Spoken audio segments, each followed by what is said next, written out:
हर हर महादेव, हर हर महादेव। ओम नमः शिवाय। नमस्कार दोस्तों, स्वागत है आपका बलवीर कोट्स चैनल में।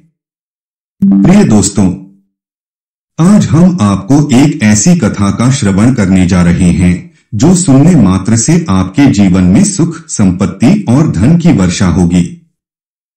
लेकिन अगर आप सभी को ऐसी कथाएं पसंद है और ऐसी ही आध्यात्मिक जानकारियां आपको अच्छी लगती है, सनातन धर्म के बारे में पसंद है, तो आप इस चैनल को बलवीर कोट्स सब्सक्राइब कर लीजिए।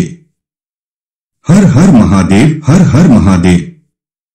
दोस्तों, भगवान कल्कि जी के जीवन पर आधारित यह दुर्लभ कथा जो आप देखने जा रहे हैं, कल्कि पुराण, जो महर्षि व्यास जी द्वारा आज से हजारों साल पहले अपनी दिव्य दृष्टि द्वारा संस्कृत भाषा में लिखी गई थी, को हिंदी में रूपांतरित कर आपके सामने प्रस्तुत किया गया है।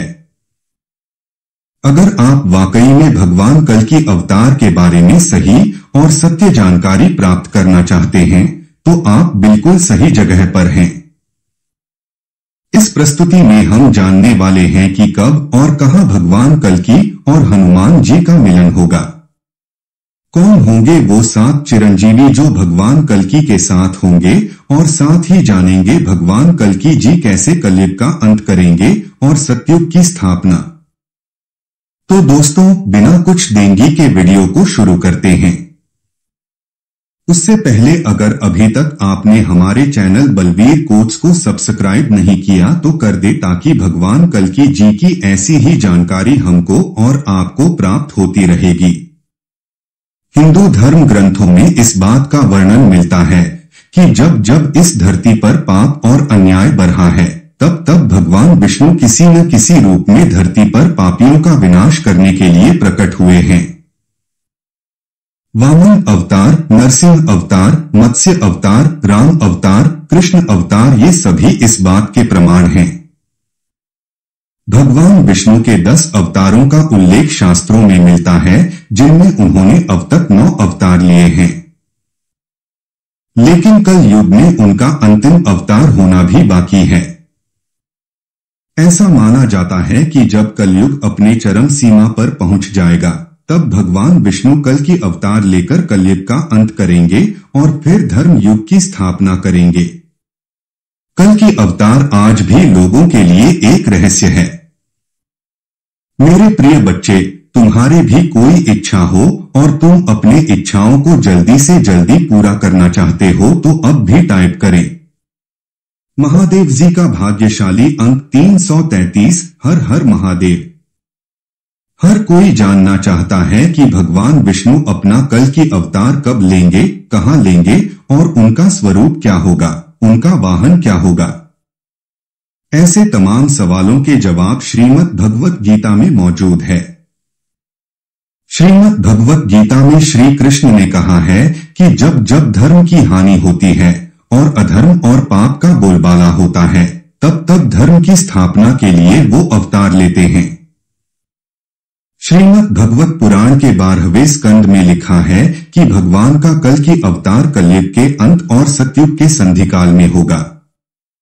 शास्त्रों की माने तो भगवान राम और भगवान कृष्ण का अवतार भी अपने युग के अंत में ही हुआ था। इसलिए जब कलयुग का अंत निकट आ जाएगा, तब भगवान कल्कि स्वयं प्रकट होंगे। हमारे धर्म ग्रंथों में कल्कि अवतार से संबंधित एक श्लोक भी मिलता है, जो ये दर्शाता है कि कलयुग में भगवान का कल्कि अवतार कब और कहां होगा और उनके पिता कौन होंगे। संभल ग्राम मुख्यस्य ब्राह्मणस्य महात्मन भवन विष्णु यशः कल्कि प्रादुर्भविष्यति। श्रीमद् भगवत गीता में कल्कि अवतार की भविष्यवाणी पहले ही कर दी गई है। भगवान कृष्ण ने गीता में कहा है कि जब जब धरती पर पाप होता है, तब मैं जन्म लेता हूं। गीता का वो श्लोक जिसमें भगवान कृष्ण ने अपने जन्म के रहस्य को स्वयं खोला है। उन्होंने कहा है कि यदा यदा हि धर्मस्य ग्लानिर्भवति भारत अभ्युत्थानं धर्मस्य तदात्मानं सृजा परित्राणाय साधूनां विनाशाय च दुष्कृतां धर्म संस्थापनार्थाय संभवामि युगे युगे। मैं प्रकट होता हूं, मैं आता हूं। जब जब धर्म की हानि होती है तब तब मैं आता हूं। जब जब अधर्म बढ़ता है तब तब मैं आता हूं। सज्जन लोगों की रक्षा के लिए मैं आता हूं, दुष्टों के विनाश के लिए मैं आता हूं। धर्म की स्थापना के लिए मैं आता हूं और युग युग में जन्म लेता हूं। दोस्तों, कल के अवतार पापियों का अंत कैसे करेंगे? कल की भगवान का वाहन देवदत्त नामक घोड़े पर सवार होगा। हाथ में तलवार लेकर भगवान कल की पापियों का संहार करेंगे और साधु संतों के शुद्ध मन वाले लोगों की रक्षा करेंगे। जो मनुष्य दुष्ट आचरण वाले होंगे उनका भगवान कल की संहार करेंगे और धरती से पाप का अंत करेंगे। वर्तमान युग कलयुग चल रहा है। हिंदू धर्म में 4 युगों का उल्लेख मिलता है: सतयुग, द्वापर युग, त्रेता युग और कलयुग। इन तीनों युगों से अधिक आयु कल युग की है, इसलिए कल युग अब भी समाप्त नहीं हुआ है। हिंदू शास्त्रों के अनुसार कलयुग की आयु 4,32,000 वर्ष तक है। वर्तमान में 5,022 साल पूर्ण हो चुके हैं और अब आप हिसाब कर सकते हैं कि अभी कितना और बाकी है। मित्रों, आगे बात करते हैं कि घोर कलयुग कब आएगा। वेदों के अनुसार घोर कलयुग तब आएगा जब धरती पर पाप बहुत ज्यादा बढ़ जाएगा। लोगों की आयु बहुत कम होने लगेगी। इंसान आपस में लाड़ी दी एज कर जीवन व्यतीत करेंगे। इस धरती पर उस समय भगवान का कोई अस्तित्व नहीं रह जाएगा। इंसान सब अपने अपने मतलब से रहेंगे। उस समय कोई भी भगवान की पूजा आराधना नहीं करेगा। सभी इंसान मांस का सेवन करेंगे और इस तरह से घोर कलयुग आएगा। कलयुग में लोग किस तरह की हरकतें करेंगे? कलयुग का अंत आते आते पृथ्वी पूरी तरह से बंजर हो जाएगी। न धरती पर फिर कोई फसल उग पाएगी और न ही फूलों से धरती लहरा पाएगी। पृथ्वी पर रहने वाले जीव जंतु तक निर्जीव हो जाएंगे, मानवता नष्ट हो जाएगी। कलयुग के 20,000 साल बाद मानवता की निर्मम हत्या होने लगेगी। पैसे और सत्ता के लिए मां बेटे तक एक दूसरे के विनाश का कारण बन जाएंगे। सभी एक दूसरे के खून के प्यासे हो जाएंगे। कलयुग में लोग इस तरह की घिनौनी हरकतें करेंगे। कल की भगवान के पास कैसी शक्तियां होंगी? दोस्तों, कल की अवतार के पास अनेक शक्तियां होंगी। कल की अवतार बचपन में इन शक्तियों को ग्रहण करेंगे। ये शक्तियां उनको परशुराम जी द्वारा दी जाएगी। वे कठिन परिश्रम और तप से ये शक्तियां प्राप्त करेंगे, जो भगवान विष्णु के 9 अवतारों से भी ज्यादा शक्तिशाली शक्तियां कल की अवतार के पास होंगी। कल की अवतार के पास ऐसी भयानक शक्तियां होंगी जो लोग देखकर हैरान हो जाएंगे। कल की अवतार के पास ऐसी चमकती हुई तलवार होगी जो दुष्टों का संहार एक बार में कर देगी। कल की भगवान के पास एक ऐसा गदा होगा जिसमें दिव्य शक्तियां होंगी, जिसे वो हनुमान जी से प्राप्त करेंगे और जिससे वे कलयुग में दुष्टों का संहार करेंगे। जगन्नाथ भगवान और कल की भगवान का क्या संबंध है? भगवान जगन्नाथ भगवान विष्णु के अवतार हैं, ऐसा पुराणों में लिखा हुआ है। भगवान जगन्नाथ संपूर्ण संसार अर्थात संपूर्ण सृष्टि के रचयिता है। ऐसा कहा जाता है कि जगन्नाथ भगवान ही कल्कि के रूप में जन्म लेंगे, ओडिशा में ही संभव है। इससे यह पता चलता है कि भगवान जगन्नाथ ही कल्कि भगवान हैं। यह कल युग में जन्म लेकर पापियों का अंत करेंगे और फिर सतयुग की स्थापना करेंगे। कल की अवतार कलयुग का अंत कैसे करेंगे? श्री कृष्ण के अनुसार कलयुग में ऐसे लोगों का राज्य होगा जो बोलेंगे कुछ और करेंगे। कुछ इसी प्रकार कलयुग में ऐसे लोग रहेंगे जो बड्ढे, ज्ञानी और ध्यानी कहलाएंगे, लेकिन उनके आचरण राक्षसी होंगे। ठीक इसी तरह कलयुग में अन्न के भंडार होंगे, लेकिन लोग भूख से मरेंगे।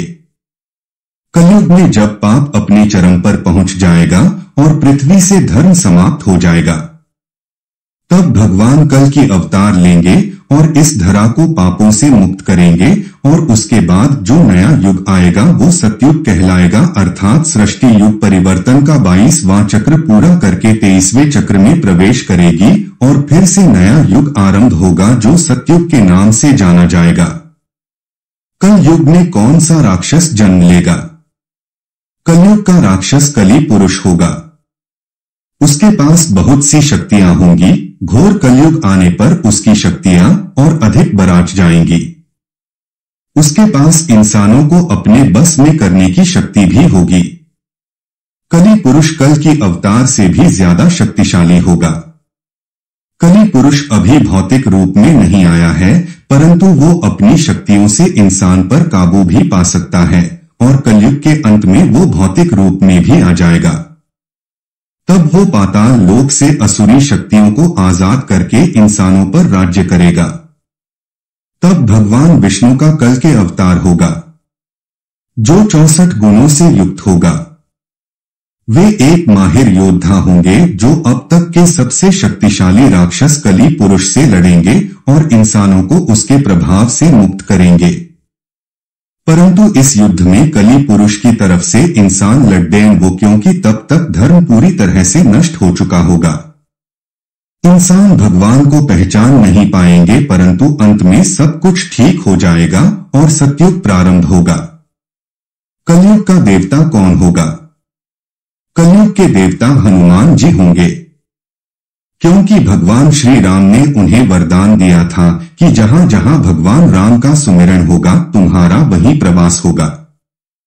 हनुमान जी भगवान शिव की ही तरह बहुत ही जल्द प्रसन्न होने वाले देवता हैं।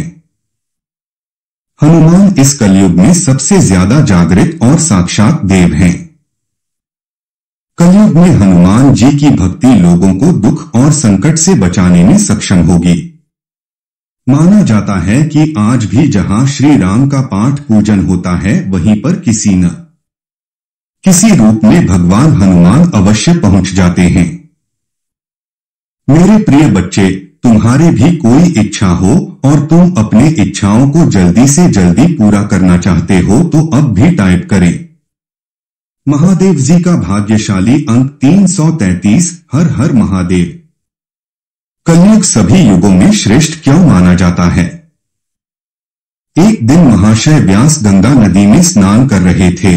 तभी कुछ आर्यगण उनके पास पहुंचे और उन्होंने देखा कि व्यास जी नदी में डुबकी लगाकर ध्यान कर रहे हैं।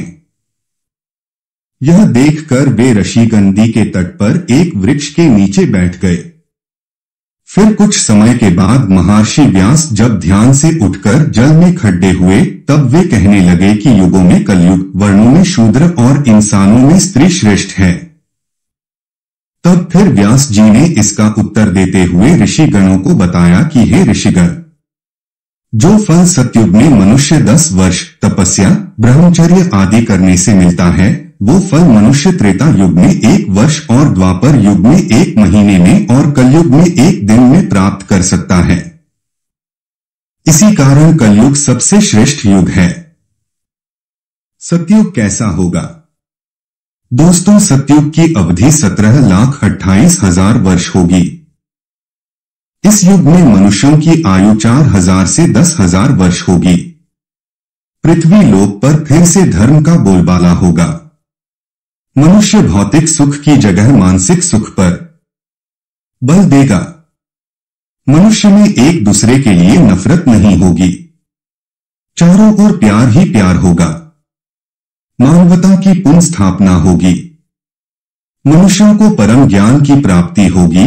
लोग पूजन कर्म कांड में विश्वास करेंगे। सतयुग में मनुष्य अपने तपोबल से भगवान से बातचीत कर सकेगा। इस युग में लोगों को अपने शरीर पर नियंत्रण होगा। आत्मा का परमात्मा के मिलन से सभी सुखी होंगे। अर्थात सतयुग सृष्टि का स्वर्ण युग कहलाएगा। लेकिन मित्रों, सतयुग आने में अभी लंबा समय है और तो और मित्रों, क्यों न हम लोग कल युग में ही अपने धर्म और कर्म से सतयुग की ही तरह जीने का काम करें। क्योंकि धर्म ग्रंथों में भी इस बात का वर्णन मिलता है कि कलयुग में जो भी लोग धर्म और कर्म पर विश्वास करेंगे उन्हें सतयुग की तरह ही सुख प्राप्ति होगी। मित्रों, अब जानते हैं भगवान कल्कि और हनुमान जी का मिलन। माता सीता ने हनुमान जी को कल युग के अंत तक जीवित रहने का वरदान दिया था और यह भी वरदान दिया था कि वो एक ही समय पर अनेक जगहों पर उपस्थित रह सकते हैं। त्रेता युग की समाप्ति के समय जब भगवान राम अपने बैकुंठ धाम को लौट रहे थे, तब उन्होंने हनुमान जी को वचन दिया था कि वे हर युग में उनसे मिलने अवश्य आएंगे। इसलिए वह द्वापर युग में श्री कृष्ण के रूप में हनुमान जी से मिले और अब इस कलयुग में वह कल की अवतार के रूप में हनुमान जी से मिलेंगे। हनुमान जी द्वापर युग से ही भगवान विष्णु के कल की अवतार की प्रतीक्षा कर रहे हैं।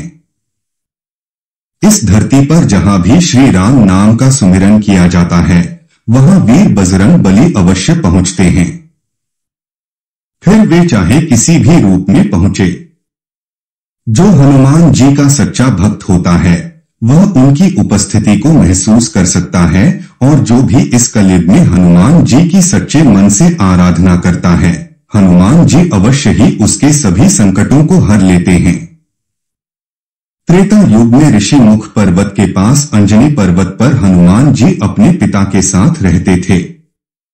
उस समय जब रावण ने माता सीता का हरण कर लिया था, तब भगवान राम मां सीता की खोज करते हुए वहां पर पहुंचे थे और तब वहां उनकी भेंट हनुमान जी से हुई थी और इसके बाद रामायण में लिखी हनुमान जी की कथा को हम सब जानते हैं। लंका विजय के बाद श्री राम ने कई वर्षों तक अयोध्या पर राज्य किया और हनुमान जी ने वहीं श्री राम जी की सेवा की। हनुमान जी की राम भक्ति को देखकर माता सीता ने उन्हें अमरता का वरदान दे दिया। धीरे धीरे त्रेतायुग समाप्ति की ओर बढ़ने लगा और त्रेता युग के अंत समय में भगवान विष्णु के अवतार श्री राम जी अपने बैकुंठ धाम को वापस लौट गए और उन्होंने अपना मनुष्य शरीर त्याग दिया। इस बात से हनुमान जी बहुत दुखी हुए और वो दक्षिण भारत की ओर निकल गए। उन्होंने निश्चय किया कि वो अब जंगलों में ही रहेंगे। उनकी यात्रा के दौरान वो एक कबीले में कुछ दिनों के लिए रुके थे।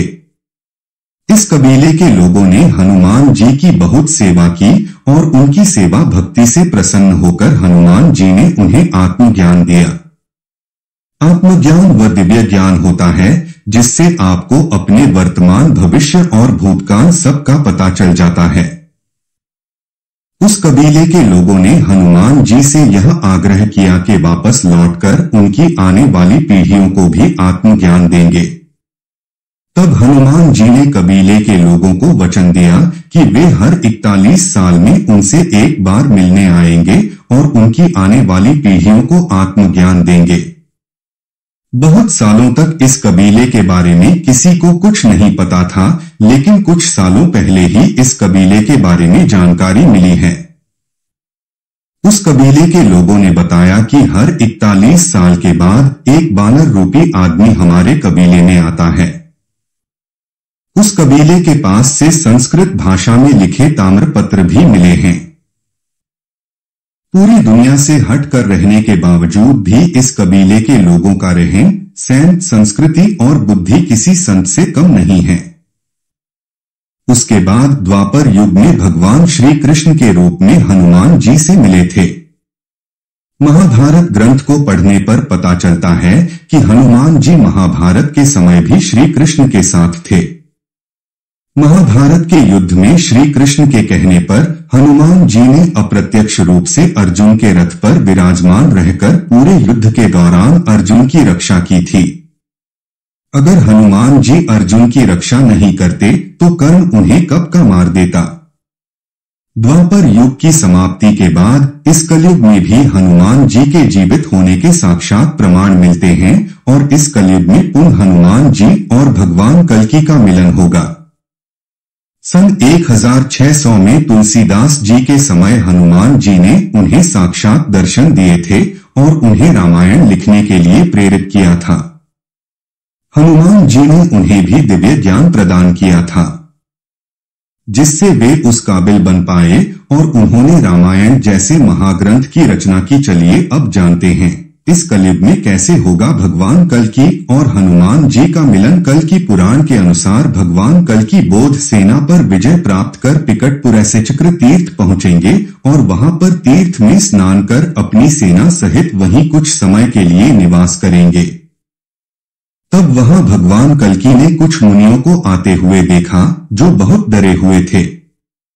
सभी मुनि भगवान कल्कि से बोले, कुतौदरी नाम की विशाल राक्षसी है जो हिमालय पर्वत पर शयन कर रही है।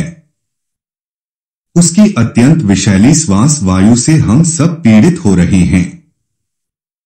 मुनियों की बात सुनकर भगवान कल्कि अपनी सेना सहित हिमालय की ओर चल दिए और वहां पहुंचकर भगवान कल्कि उस राक्षसी का संहार करेंगे। इसके बाद भगवान कल्कि वहां से दक्षिण दिशा की ओर जाएंगे और वहीं उनका मिलन हनुमान जी से होगा, जो हजारों वर्षों से भगवान विष्णु के कल्कि अवतार की प्रतीक्षा कर रहे हैं। और वहीं पर सत्युग तथा धर्म ब्राह्मणों के बेस में भगवान कल्कि के दर्शन करने आएंगे। फिर भगवान कल्कि धर्म सत्युग और हनुमान जी के साथ कलयुग के राक्षस कलि के निवास स्थान पहुंचेंगे। वहां चारों ओर भूतों का वास होने के कारण दुर्गंध फैली हुई थी। वहां पर हर वृक्ष पर उल्लू बैठे हुए थे। हर घर में स्त्रियां विवाद क्लेश कर रही थी। यहां का हर पुरुष स्त्री का भक्त था। जब भगवान कल्कि के आने के बारे में राक्षस कलि को पता चला, तब वह कलि अपने वाहन उल्लू पर सवार होकर अपनी सेना सहित भगवान कल्कि से युद्ध करने के लिए नगर से बाहर आएगा। मेरे प्रिय बच्चे, तुम्हारे भी कोई इच्छा हो और तुम अपनी इच्छाओं को जल्दी से जल्दी पूरा करना चाहते हो तो अब भी टाइप करें। महादेव जी का भाग्यशाली अंक 333। हर हर महादेव। कलि को आता देख भगवान कल्कि उसके साथ युद्ध करके सेना सहित कलि का अंत कर देंगे, जिससे संपूर्ण पृथ्वी पर व्याप्त कलि की माया, काम, क्रोध, लोभ, मोह सब का अंत हो जाएगा और फिर से एक सत्युग की स्थापना होगी। फिर से सत्युग प्रारंभ होगा। कल्कि पुराण के अनुसार जब भगवान कल्कि कलि तथा कोप विकोप पर विजय प्राप्त कर लेंगे, तब वे वहां से अपने अश्व पर सवार होकर और अपने हाथों में तलवार लिए अपनी सेना सहित भल्लाल नगर में पहुंचेंगे। भल्लाल नगर के राजा शशि ध्वज भगवान कृष्ण और विष्णु के परम भक्त थे। जब उन्हें भगवान कल्कि के अपने नगर में आने की सूचना मिली, तब उन्होंने भगवान कल्कि को साक्षात नारायण अवतार जानकर प्रणाम किया और अपनी सेना को लेकर युद्ध के लिए घर से निकलने लगे। तब राजा स्वसिद्ध की पत्नी सुशांता, जो भगवान विष्णु व्रतपरायण थी, उन्होंने जब अपने पति को भगवान कल्कि ऐसे युद्ध के लिए जाते हुए देखा, तब वह कहने लगी, हे स्वामी, कल्कि जी तो साक्षात भगवान विष्णु के अवतार हैं। आप उन पर प्रहार कैसे करेंगे? इस पर राजा बोले, हे प्रिय, ब्रह्मा जी ने क्षत्रियों के लिए जो धर्म निश्चित किया है उसका पालन करना चाहिए। रणभूमि में चाहे सामने स्वयं नारायण ही क्यों न हो, उन पर भी वार करना चाहिए। उसके बाद राजा शशिध्वज अपनी सेना सहित कल्कि भगवान से युद्ध करने के लिए रणभूमि में पहुंचे और युद्ध प्रारंभ कर दिया और भगवान कल्कि की सेना में प्रविष्ट होकर भगवान कल्कि जी की सेना के साथ युद्ध प्रारंभ कर दिया। भगवान कल्कि तथा राजा दोनों ही रणविद्या में अत्यंत कुशल थे और परस्पर एक दूसरे के कौशल को जानते थे। भगवान कल्कि के प्रहार से राजा मूर्ख हो गए और जमीन पर गिर पड़ रहे हैं। कुछ समय बाद राजा ने उठकर भगवान कल्कि पर मुष्ट प्रहार किया, जिससे भगवान कल्कि मूर्छित होकर जमीन पर लेट गए। तब राजा भगवान कल्कि को अपने कंधे पर उठाकर हर्षित होते हुए अपने घर ले गए। घर पहुंचकर वह अपनी पत्नी से बोले, हे प्रिय, देवताओं की प्रार्थना पर जो भगवान संबल ग्राम में अवतरित हुए हैं, वे भगवान कल्कि मूर्छित होने का बहाना करके आज हमारे घर पधारे हैं। तुम इनका विधिपूर्वक पूजन करो। यह सुनकर राजा की पत्नी अत्यंत प्रसन्न हुई। राजा की पत्नी ने अनेक प्रकार से भगवान कल्की का पूजन अर्चन किया और भगवान कल्की से बोली, हे प्रभु, अपनी मूर्छा त्याग कर हमें दर्शन दो। हे प्रभु, आपके द्वारा ही समस्त जल, पृथ्वी, अग्नि, वायु का निर्माण हुआ है। आप चराचर जगत के स्वामी हैं। हे प्रभु, हमसे कोई गलती हुई हो तो हमें क्षमा करें। और अनेक प्रकार से भगवान कल्की की प्रार्थना करने लगी। सुशांत द्वारा की गई विनय पूर्वक प्रार्थना को सुनकर भगवान कल्की उठे और उन्होंने अपने सामने रानी को देखा। उन्होंने देखा कि राजा शासी ध्वज उनके पीछे खड़े हैं। तब भगवान कल्की सुशांता से बोले, तुम कौन हो और ये बलवान राजा मेरे पीछे क्यों खड़े हैं? भगवान कल्की ने कहा, मैं युद्ध भूमि से यहां कैसे पहुंच गया? भगवान कल्की ने कहा, जब मैं मूर्छित हो गया तब राजा शशिध्वज ने मेरा वध क्यों नहीं किया? तब रानी भगवान कल्की से बोली, हे प्रभु, यदि मेरे पाती आपके प्रति शत्रु भाव रखकर आपसे युद्ध करते तो क्या वह आपको अपने घर इस प्रकार ला पाते? हे प्रभु, मेरे पति आपके दास हैं, इसलिए मैं आपकी दासी हूं।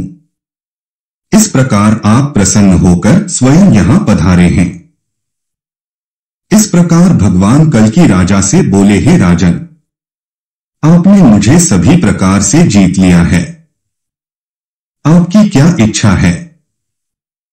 तब राजा ने अपनी पत्नी सुशांत की प्रेरणा से अपनी पुत्री रमा का विवाह भगवान कल्की से करने का वर मांगा और भगवान कल्की ने इसे स्वीकार कर लिया। दोस्तों, आपको बता दें, माता रमा जी माता वैष्णो देवी है। जब राजा शशिध्वज अपनी पुत्री रमा का विवाह भगवान कल्की से करने लगे और विवाह मंडप में भगवान कल्की और रमा का विवाह संपन्न हुआ। दोस्तों, अब जानते हैं ऐसे 7 चिरंजीवी जो आज भी भगवान श्री कल्की अवतार का इंतजार कर रहे हैं। क्या कल्की अवतार के जन्म लेते ही ये 7 चिरंजीवी भी बाहर सबके सामने आ जाएंगे? सनातन धर्म ग्रंथों में 7 चिरंजीवियों का वर्णन आता है। उनके इतिहास के बारे में हम में से अधिकतर लोग तो जानते हैं, पर सब में यह जिज्ञासा अवश्य होती है कि अगर वो सब चिरंजीवी हैं, तो वो कल युग में भी अवश्य होंगे। परंतु कलयुग में वो कहां निवास करते होंगे?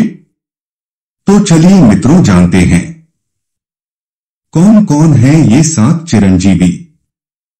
ये कलयुग में कहां निवास करते हैं और आखिर क्यों भगवान श्री कल्की का इंतजार कर रहे हैं? दरअसल हमारे धर्म ग्रंथों में एक श्लोक दिया गया है। इसमें उन सभी के नामों का पता चलता है जो आज तक चिरंजीवी है। यह श्लोक कुछ इस प्रकार है। अश्वत्थामा बलि, व्यास, हनुमान, विभीषण, कृत, परशुराम, सप्तैते चिरजीविनः। इसकी शुरुआती 2 पंक्तियों के अनुसार अश्वत्थामा बलि, व्यास, हनुमान जी, विभीषण, कृपाचार्य और परशुराम, इन 7 चिरंजीवियों के बारे में विस्तार से बताया गया है। तो चलिए दोस्तों, जानते हैं आखिर कौन कौन थे वो 7 चिरंजीवी। सबसे पहले है परशुराम जी। एक समय जब क्रोध से भरे उनके पिता ऋषिचकमल्ली ने परशुराम जी से उनकी माता का वध करने को कहा तो परशुराम जी ने फरसा लेकर उसी क्षण माता का मस्तक काट डाला। इससे महात्मा जगमनी का क्रोध सहसा शांत हो गया और उन्होंने प्रसन्न होकर परशुराम जी से कुछ भी मांगने को कहा। तब परशुराम जी ने मांगा कि युद्ध में मेरा सामना करने वाला कोई न हो, मैं बद्धी आयु प्राप्त करूं। जगदनिरीश ने भी उन्हें चिरंजीवी होने का वर दे दिया। महाभारत काल में भी उनका निवास महेंद्र पर्वत नहीं था और कल युग में भी वो महेंद्र पर्वत पर ही है। भगवान विष्णु के अंतिम अवतार भगवान कल्की के उद्देश्य के रूप में वो पुनः उपस्थित होंगे, तो भगवान परशुराम कहाँ रहते हैं? महेंद्र पर्वत पर। और वो कल युग में वापस कब नजर आएंगे? भगवान कल्की के जन्म लेते ही अगले हैं राजा बलि। असुरों के राजा बलि अपार शक्तियों के स्वामी थे। एक बार राजा बलि बहुत बड़ा यज्ञ कर रहे थे। यह यज्ञ असीम शक्तियों की प्राप्ति के लिए था। सभी देवता इस यज्ञ में बहुत चिंतित हो उठे। तब भगवान विष्णु के अवतार वामन ब्राह्मण वेश में वहां दान लेने पहुंचे। मेरे प्रिय बच्चे, तुम्हारे भी कोई इच्छा हो और तुम अपनी इच्छाओं को जल्दी से जल्दी पूरा करना चाहते हो तो अब भी टाइप करें। महादेव जी का भाग्यशाली अंक 333। हर हर महादेव। वामन के दान मांगने पर उनको 3 पग भूमि दान में दे दी गई। तब ब्राह्मण वेश में वामन भगवान ने अपना विराट रूप दिखा दिया। एक पग में भूमंडल नाप लिया और दूसरे में स्वर्ग और तीसरे के लिए बलि से पूछा, अब तीसरा कहां रखूं? पूछने पर राजा बलि ने मुस्कुरा कहा, अब तो मेरा सिर बचा है। इस प्रकार भगवान विष्णु ने उसके सर पर तीसरा पैर रख दिया और भगवत पुराण के अनुसार उसकी भक्ति से प्रसन्न होकर भगवान विष्णु ने उन्हें पाताल में सुतल लोक में बसाया था, जिसे इंद्र आदि देवता भी नहीं पा सके। इस समय सुतल लोक में बलि का आधिपत्य है और अब भी सुतल लोक में वो विराजमान है। कल युग के अंत में वह इसी लोक में रहेंगे और आने वाले मानवता यानी भगवान श्री विष्णु की कृपा से उनके कल के अवतार का साथ देंगे। अगले हैं हनुमान जी। बजरंग बली ऊर्जा के प्रतीक माने जाते हैं और इनकी आराधना से बल, कीर्ति, आरोग्य और निर्भीकता बढ़ती है। हनुमान जी कालजयी चिरंजीवी हैं। आप जानते हैं कि हनुमान जी कहाँ रहते हैं, तो इस बात का वर्णन महाभारत के वन पर्व अध्याय में मिलता है। इसके अनुसार जब भीमसेन द्रौपदी के लिए सुगंधित कमल लेने के लिए गंधमादन पर्वत पर गए थे, तब वहां उनकी भेंट हनुमान जी से हुई थी। कहा यह भी जाता है कि हर 41 साल में भगवान श्री हनुमान जी श्रीलंका में मौजूद मातंग कबीले को शिक्षा देने आते हैं, यानी ब्रह्मा ज्ञान देने आते हैं। अब वो आज तक इस कलयुग में जीवित है और कलयुग के अंत तक जीवित रहेंगे, क्योंकि उनके जीवित रहने का उद्देश्य सिर्फ और सिर्फ एक ही है, अपने प्रभु भगवान श्री राम को वापस पाना। और वो किस रूप में पाएंगे?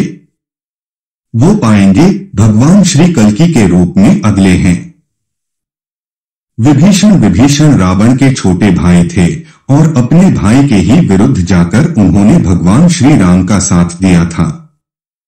उन्हें वहां नैतिकता और धार्मिकता बनाए रखने के लिए और दुनिया भर के लोगों को धर्म का मार्गदर्शन करने के लिए इस महायोग के अंत तक जीवित रहने का वरदान प्राप्त हुआ। उनके रामायण काल के बाद भी जीवित होने का प्रमाण हमें महाभारत में भी मिलता है।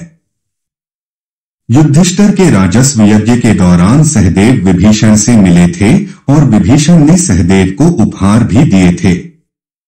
यह बात तो निश्चित है कि अगर वे द्वापर युग में भी जीवित थे तो वो कलयुग में भी जीवित होंगे।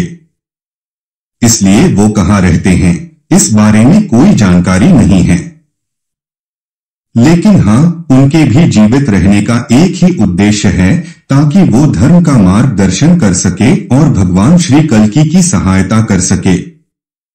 अगले है अश्वत्थामा। महाभारत में गुरु द्रोण के पुत्र अश्वत्थामा को श्री कृष्ण से कल्पांत तक भटकने का शाप मिला था।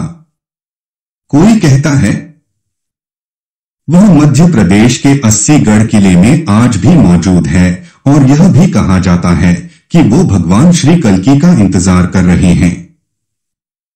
अगले है कृपाचार्य। महाभारत में कृपाचार्य को भी अश्वत्थामा की तरह अमर बताया गया है।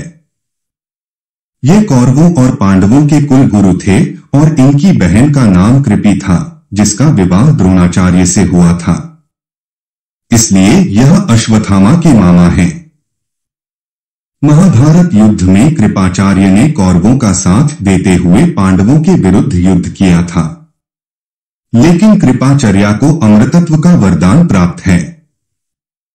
इसलिए कृपाचार्य इस कलयुग के अंत तक रुकेंगे और एक सेनापति होने के नाते वो भगवान श्री कल्कि का साथ भी देंगे। अगले और आखिरी है महर्षि वेदव्यास। वेदव्यास जी ऋषि, प्राशर और सत्यवती के पुत्र थे। बाद में सत्यवती ने शांतनु से विवाह कर लिया था, जिनसे उन्हें 2 पुत्र हुए, चित्रागत और विचित्र। वेद व्यास ने ही चारों वेद ऋग्वेद, अर्थवेद, सामवेद, यजुर्वेद लिखा है। इन्होंने ही 18 पुराणों की भी रचना की है।